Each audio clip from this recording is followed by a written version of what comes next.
नमा सवाल देखो इसका, ठीक है, एक्सरसाइज का क्वेश्चन नंबर 9।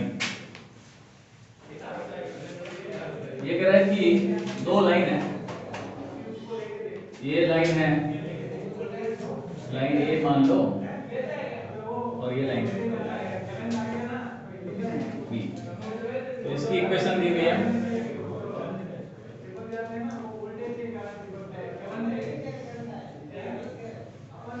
और इसकी इक्वेशन है,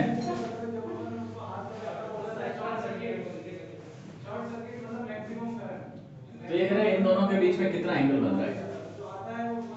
तो बताओ बेटा, एंगल का फॉर्मूला हमने क्या पढ़ा था? Angle between two line,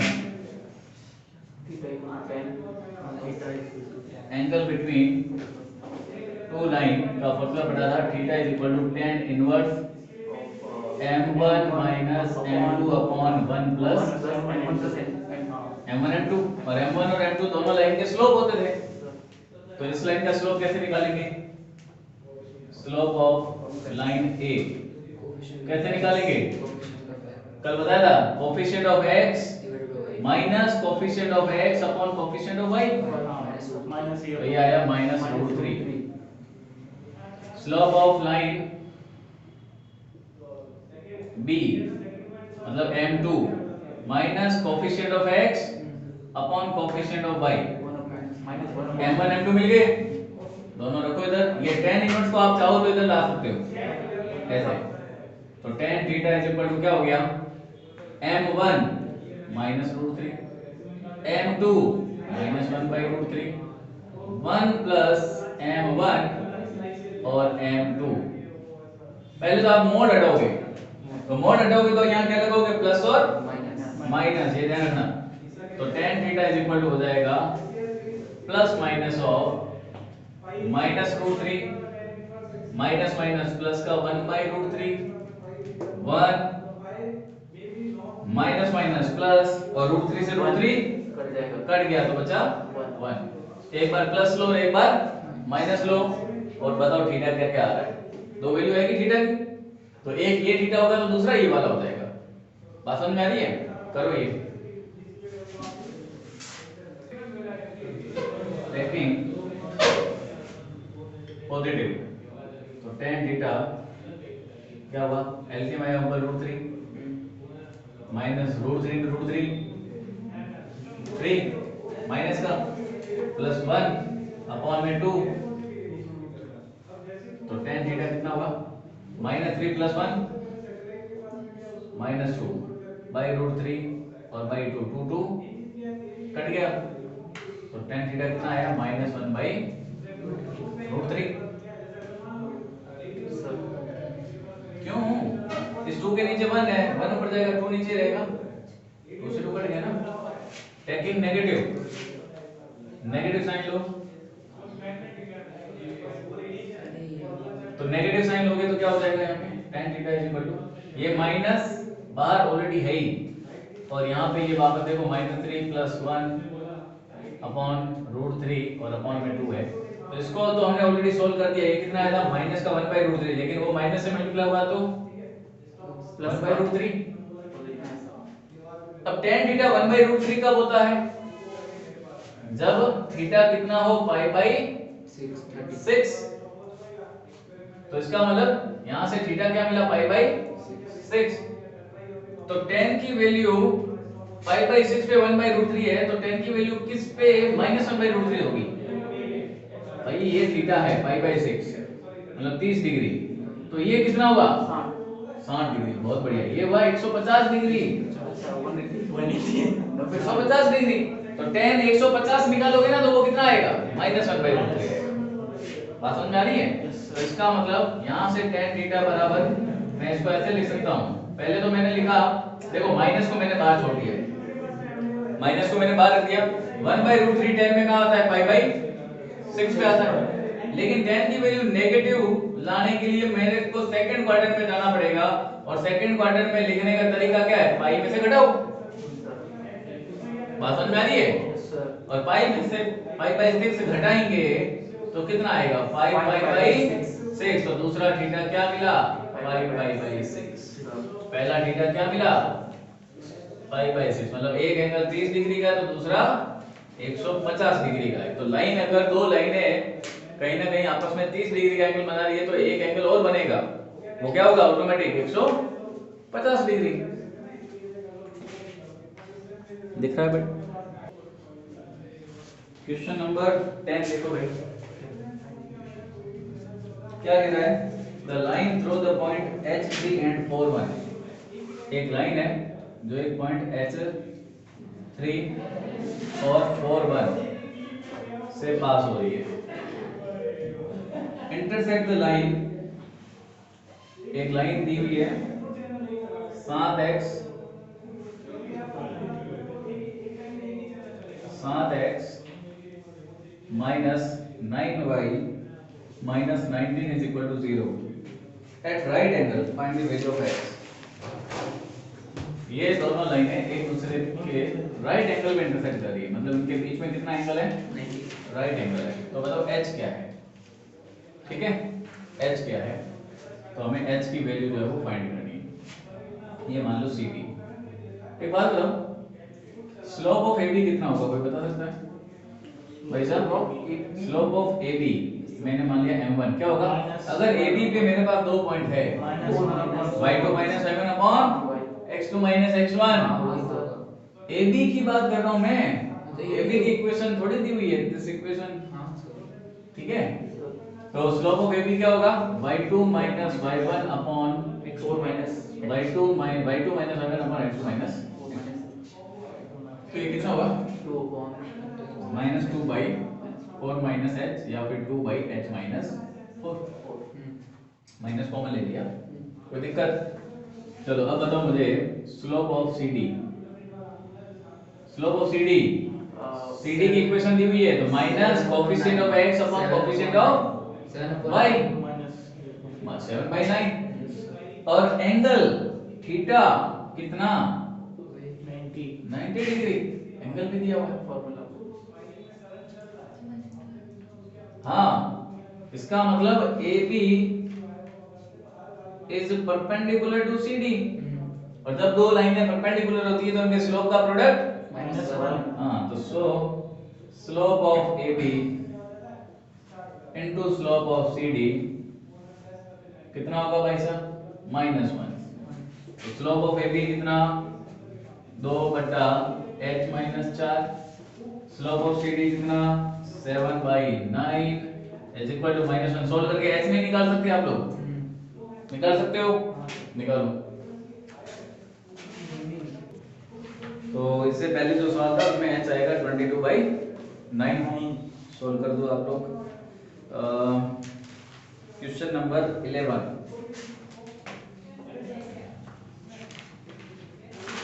prove that line through point x1 y1।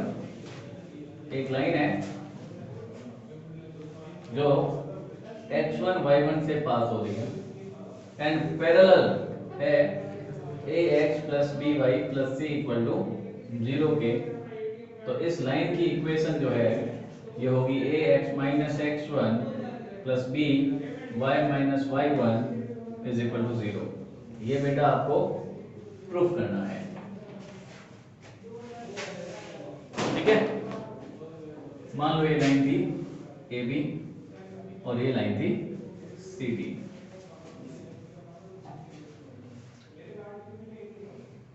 बताओ स्लोप ऑफ लाइन CD, बताओ क्या होगा स्लोप ऑफ लाइन CD क्या होगा minus a upon b coefficient of x upon coefficient of y।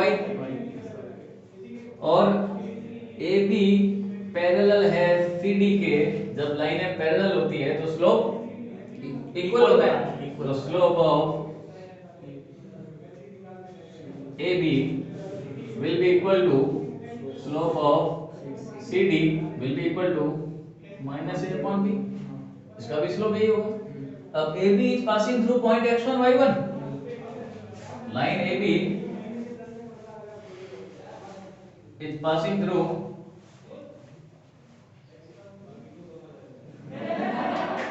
point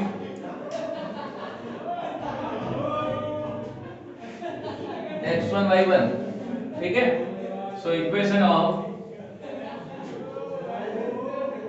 line A B क्या होगा, y minus y1 कितना, y1 है, slope minus A upon B, और x माइनस x1 है, कोई दिक्कत, क्रॉस मल्टीप्लाई करोगे तो b का मल्टीप्लाई हुआ y माइनस y1 से, और माइनस ए x माइनस x1 है ही, माइनस वाले का इधर लाओ तो ये प्लस की हो गई, b y minus y1 already इधर था ही, बचा कुछ नहीं तो सामने जीरो, तो ये आ गई इसकी equation.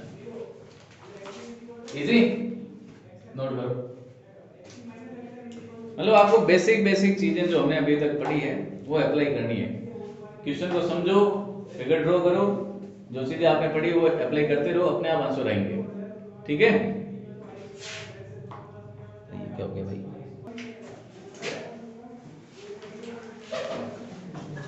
two line passing through the point 2 3, two line passing through the point 2 3 intersect each other at an angle 60 degree, दोनों लाइनें 2 3 से पास हो रही है और 60 डिग्री का एंगल बन रहा है। स्लोप ऑफ लाइन, ये लाइन ए मान लो, इसका स्लोप है m1 मान लो, कितना 2, फाइंड इक्वेशन ऑफ अदर, तो ये लाइन बी मान लो, तो इसकी इक्वेशन क्या होगी ये फाइंड करनी है। क्वेश्चन आपको समझ में आया होगा, दो लाइनें हैं जो एक दूसरे को 2,3 पॉइंट पे इंटरसेक्ट करते हुए 60 डिग्री का एंगल बना रही है, एक का स्लोप दिया हुआ है तो दूसरे की इक्वेशन क्या होगी, आई बात समझ में। तो मैंने माना let slope of line B, मैंने मान लिया m, कोई दिक्कत, तो एक तो m निकालना है हमें, m निकालने के लिए हमें पता है we know angle between two line का फॉर्मूला क्या होता है, इसको मैंने m2 मान लो, क्या होता है बेटा, tan theta is equal to m1 minus m2 upon 1 plus m1 m2, कोई दिक्कत, थीटा कितना दिया हुआ है 60 डिग्री, m1 दिया हुआ है कितना 2, m2 और 1 प्लस 2m2, ठीक है। तो यहां से देखो, इसको सिंप्लीफाई करो तो tan 60 कितना होता है, बहुत बढ़िया, √3 होता है। यहाँ पे मॉड्यूलस हटाओगे तो plus minus 2 minus m2 upon 1 plus 2m2, एक बार प्लस लो, पहले प्लस लो, टेकिंग पॉजिटिव, हाँ बस यार, बस कोई दिक्कत, मल्टीप्लाई करो, क्रॉस मल्टीप्लाई, तो √3 2√3 m2 2 माइनस m2 वाली टर्म एक साइड लाओ, तो 2√3 m2 प्लस m2 बराबर 2 माइनस √3, m2 कॉमन लो तो 2√3 plus 1 is equal to 2 minus √3, तो यहाँ से m2 कितना हुआ 2 माइनस √3 अपॉन 2√3 प्लस 1, m2 आया, ठीक है, m2 आ गया। अभी एक बार और हमें ये चीज करनी है, टेकिंग नेगेटिव करेंगे, तो √3 इज इक्वल टू क्या हुआ -2, माइनस ले रहा हूं तो -2 और माइनस माइनस प्लस m2, ठीक है, और अपॉन में तो वही रहेगा 1 प्लस 2m2, भाई साहब ने गलती की थी, नीचे भी माइनस का मल्टीप्लाई किया था, ठीक है, ध्यान रखना। तो ये कितना हुआ √3 2√3 m2 -2 प्लस m2, इधर भी m2 वाले टर्म एक साइड रखो, 2√3 m2 m2 -2 माइनस √3, सही है। तो m2 कॉमन लिया, 2√3 -1 माइनस कॉमन लिया तो 2 प्लस रूट 3, तो m2 यहां से हो गया minus 2 plus root 3 upon 2 root 3 minus 1, या माइनस हटाना है आपको तो नीचे भी माइनस कॉमन ले लो, तो 1 माइनस 2 रूट 3 हो जाएगा। m2 की दो वैल्यू हमें मिली, ठीक है। अभी तक m2 मिला है, अभी तक m2 की वैल्यू मिली है, अभी तक स्लोप नहीं मिला है। तो अब मैं क्या करूंगा, स्लोप मतलब स्लोप मिला है, अभी भी इक्वेशन नहीं मिली है। अब देखो इक्वेशन लिखने के लिए, so equation of line B, अब लाइन बी कहां से पास हो रही है, 2 3 से पास हो रही है, तो लाइन बी जिस पॉइंट से पास हो रही है वो हमें पता है और स्लोप भी पता है, तो इक्वेशन हम लिख सकते हैं। So equation of line B क्या हो जाएगा, दो इक्वेशन आएगी। पहले मैं ले रहा हूं taking slope m2 as 2 minus root 3 upon 1 plus 2 root 3, ये ले रहा हूं, ठीक है। तो कितना हो जाएगा, y माइनस y1 क्या है, जिस पॉइंट से पास हो रही है उसका y कोऑर्डिनेट क्या है 3 m, और x माइनस x1 कितना 2, सॉल्व कर दोगे तो एक आंसर यहां से आ जाएगा। फिर मैं वापस b की इक्वेशन लिख रहा हूं, लेकिन अब मैं m2 क्या ले रहा हूं, ये ले रहा हूं, ठीक है। तो क्या हो जाएगा, तो ये हो जाएगा y minus 3 is equal to 2 plus root 3 1 minus 2 root 3 into x minus 2, इसको सॉल्व करोगे तो एक और आंसर आ जाएगा। तो ऐसे ही इक्वेशन जो लाइन बी है उसकी दो इक्वेशन हमें मिल जाएगी। करो इस क्वेश्चन को, देखो करोगे क्या, इसमें इक्वेशन लिखने के लिए पहले क्रॉस मल्टीप्लाई करोगे और फिर इस तरह से लिखोगे कि पहले x वाली टर्म आए, फिर y वाली और फिर कांस्टेंट, ठीक है ना, क्योंकि इक्वेशन ऑफ लाइन लिखनी है ना आपको, तो उसमें क्या होना चाहिए, पहले x वाली टर्म, फिर y वाली टर्म और फिर कांस्टेंट। क्लियर, लिख दोगे, ठीक है, चलो थैंक यू।